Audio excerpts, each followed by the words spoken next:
வணக்கம் நண்பர்களே, welcome to Sathya medicinal tips. நண்பர்களே, இன்றைக்கி எண்டோமெட்ரியோசிஸ் அப்படின்ற பெண்களோட இனப்பெருக்க மண்டலத்தை பாதிக்கும் ஒரு பொதுவான ஆனால் கடுமையான மருத்துவ நிலையை பற்றி என்னென்னு தெளிவாக பார்க்கலாம். நண்பர்களே, எண்டோமெட்ரியோசிஸ் என்பது பெண்களின் மாதவிடாய் சுழற்சி மற்றும் ஒட்டுமொத்த ஆரோக்கியத்தில் பெரும் தாக்கத்தை ஏற்படுத்தும் ஒரு நிலையாகும். இதனை பற்றிய ஒரு விரிவான பார்வையை நம்ம கீழே பார்க்கலாம். நண்பர்களே, எண்டோமெட்ரியோசிஸ் என்றால் என்ன? பெண்களின் கருப்பையின் உட்பகுதியில் எண்டோமெட்ரியம் எனப்படும் ஒரு திசு படலம் இருக்கும். ஒவ்வொரு மாதமும் மாதவிடாயின் போது இந்த திசுவே சிதைந்து இரத்தமாக வெளியேறுகிறது. ஆனால் எண்டோமெட்ரியோசிஸ் பாதிப்பு உள்ளவர்களுக்கு இந்த எண்டோமெட்ரியம் போன்ற திசுக்கள் கர்ப்பப்பைக்கு வெளியே, அதாவது சினையகம் மற்றும் கருக்குழாய், அதாவது ஆங்கிலத்திலே ஓவரிஸ் மற்றும் ஃபெலோப்பியன் டியூப் என்று சொல்லக்கூடிய பகுதிகளில் குடல் போன்ற வெளி உறுப்புகளில் வளரத் தொடங்குகிறது. கர்ப்பப்பைக்கு வெளியே வளரும் இந்த திசுக்களும் மாதவிடாய் சுழற்சிக்கு ஏற்ப இரத்தப்போக்கை உண்டாக்கும். ஆனால் இந்த இரத்தம் உடலை விட்டு வெளியேற வழி இல்லாததால் அந்த இடத்திலேயே தங்கி வீக்கம், தழும்புகள் மற்றும் கடுமையான வலி போன்ற சைடு எஃபெக்ட்ஸை உண்டு பண்ணுகின்றன. எண்டோமெட்ரியோசிஸ் ஏற்படுவதற்கான காரணங்கள், இதற்கான துல்லியமான காரணம் என்னவென்று மருத்துவ உலகத்தில் இன்னும் ஆராய்ச்சிகள் நடந்துக்கிட்டே தான் இருக்குது.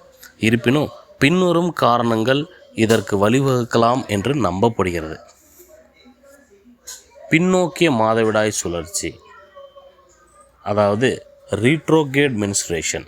மாதவிடாய் இரத்தம் உடலை விட்டு வெளியேறுவதற்கு பதிலாக கருக்குழாய் வழியாக பின்னோக்கி இடுப்பு பகுதிக்கு செல்வது ஒரு முக்கியமான காரணமாக கருதப்படுகிறது. ஹார்மோன் சமநிலைத்தன்மை. ஈஸ்ட்ரோஜன் என்ற ஹார்மோனின் அதிகப்படியான சுரப்பு இந்த திசுக்களின் வளர்ச்சியை தூண்டுகிறது. மேலும் ஒரு காரணமாக மரபணு காரணம் சொல்லப்படுகிறது. குடும்பத்தில் தாய் அல்லது சகோதரிக்கு இந்த பாதிப்பு இருந்தால் அடுத்த தலைமுறைக்கும் வர வாய்ப்பு இருக்கிறது.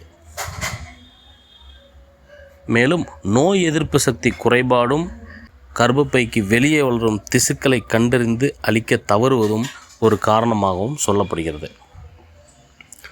அறுவை சிகிச்சை தழும்புகள். சிசேரியன் போன்ற அறுவை சிகிச்சைகளின் போது எண்டோமெட்ரியம் செல்கள் தவறுதலாக மற்ற இடங்களில் ஒட்டிக்கொள்வது முக்கிய அறிகுறிகள். எண்டோமெட்ரியோசிஸ் அறிகுறிகள் நபருக்கு நபர் மாறுபடலாம். சிலருக்கு கடுமையான வலி இருக்கும், சிலருக்கு எந்த அறிகுறியும் இல்லாமலும் இருக்கலாம். பொதுவான அறிகுறிகள்: கடுமையான மாதவிடாய் வலி, மாதவிடாய் நாட்களுக்கு முன்பும் பின்பும் இடுப்பு மற்றும் அடிவயிற்றில் தாங்க முடியாத வலி ஏற்படுதல், உறவின் போது வலி, உடல் உறவின் போது அல்லது அதற்கு பிறகு கடுமையான வலி ஏற்படுவது, மலம் மற்றும் சிறுநீர் கழிக்கும் போது வலி, மாதவிடாய் காலங்களில் மலம் அல்லது சிறுநீர் கழிக்கும் போது வலி மற்றும் அசௌகரியம், அதிகப்படியான இரத்தப்போக்கு, மாதவிடாய் காலத்தில் அதிக இரத்தம் வெளியேறுதல் அல்லது 2 மாதவிடாய்க்கு இடைப்பட்ட காலத்தில் இரத்த கசிவு ஏற்படுதல் ஒரு காரணமாக சொல்லப்படுகிறது. மேலும் மலட்டுத்தன்மை, அதாவது இன்ஃபெர்டிலிட்டி, குழந்தை பாக்கியம் தள்ளி போவதற்கு எண்டோமெட்ரியோசிஸ் ஒரு முக்கிய காரணமாகும்.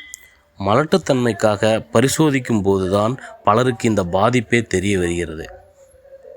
மேலும் சில இதர அறிகுறிகளை பற்றி காணலாம். நாள்பட்ட சோர்வு, வயிற்றுப்போக்கு, மலச்சிக்கல் அல்லது மாதவிடாய் காலங்களில் ஏற்படும் குமட்டல் இதற்கு வழியாக கூறப்படுகிறது. மேலும் எண்டோமெட்ரியோசிஸினை கண்டறியும் முறைகள் பின்வருவனவாகும். உடல் பரிசோதனை மற்றும் ஸ்கேனிங் மூலம் ஓரளவிற்கு இதை கணிக்க முடியும் என்றாலும் லேப்ரோஸ்கோபி எனப்படும் சிறிய துளை அறுவை சிகிச்சை மூலமே எண்டோமெட்ரியோசிஸ் பாதிப்பை துல்லியமாக உறுதிப்படுத்த முடியும். எண்டோமெட்ரியோசிஸ்க்கான சிகிச்சை முறைகளை பற்றி பார்க்கலாம். எண்டோமெட்ரியோசிஸை முற்றிலும் குணப்படுத்த மருந்து இல்லை என்றாலும் வலியை குறைக்கவும், திசுக்களின் வளர்ச்சியை கட்டுப்படுத்தவும், மலட்டுத்தன்மையை போக்கவும் சிறந்த சிகிச்சைகள் உள்ளன. மருந்துகள். வலி நிவாரணிகள் வலியை கட்டுப்படுத்த மருத்துவரின் ஆலோசனையின் பேரில் பிரத்யேக வலி நிவாரணிகள் பரிந்துரைக்கப்படுகின்றன. ஹார்மோன் சிகிச்சைகள். ஈஸ்ட்ரோஜன் அளவை குறைத்து மாதவிடாய் சுழற்சியை தற்காலிகமாக கட்டுப்படுத்துவதன் மூலம் திசுக்களின் வளர்ச்சியை தடுக்க ஹார்மோன் மாத்திரைகள் அல்லது ஊசிகள் தரப்படுகின்றன. மேலும் அறுவை சிகிச்சை ஒரு முக்கியமான தீர்வாக இருக்கின்றது. லேப்ராஸ்கோபிக் மூலம் கர்ப்பப்பை மற்றும் சினையகங்களை பாதிக்காமல் வெளியே வளர்ந்திருக்கும் எண்டோமெட்ரியல் திசுக்களை மட்டும் அகற்றுவது இது குழந்தை பெற்றுக்கொள்ள விரும்பும் பெண்களுக்கு செய்யப்படுகிறது. வாழ்க்கை முறை மாற்றங்கள். ஆரோக்கியமான உணவு முறை, வழக்கமான உடற்பயிற்சி மற்றும் யோகா ஆகியவை உடலில் ஏற்படும் வீக்கத்தை குறைத்து வலியிலிருந்து ஓரளவு நிவாரணம் தரும். மேலும் நண்பர்களே, எண்டோமெட்ரியோசிஸ் என்பது பெண்களின் உடல்நலனை மட்டுமல்லாமல் மனநலனையும் பாதிக்கக்கூடிய ஒரு நோயாகும். மாதவிடாய் கால வலி என்பது சாதாரணமானது என்று அலட்சியப்படுத்தாமல் அது கடுமையானதாக இருக்கும் பட்சத்தில் உடனே மருத்துவரை அணுகி பரிசோதிப்பது அவசியம். ஆரம்ப காலகட்டத்திலேயே கண்டறிந்தால் முறையான சிகிச்சையின் மூலம் இயல்பான மற்றும் மகிழ்வான வாழ்க்கையை வாழலாம். மேலும் இது பற்றிய சந்தேகங்கள் மற்றும் வேறு ஏதேனும் அலோபதிக் மருந்துகள் பற்றிய விளக்கங்களுக்கு கமெண்ட்ஸில் குறிப்பிடவும். சேனலை சப்ஸ்கிரைப் செய்யாதவர்கள் தயவுசெய்து சப்ஸ்கிரைப் செய்து கொள்ளவும். நன்றி, வணக்கம்.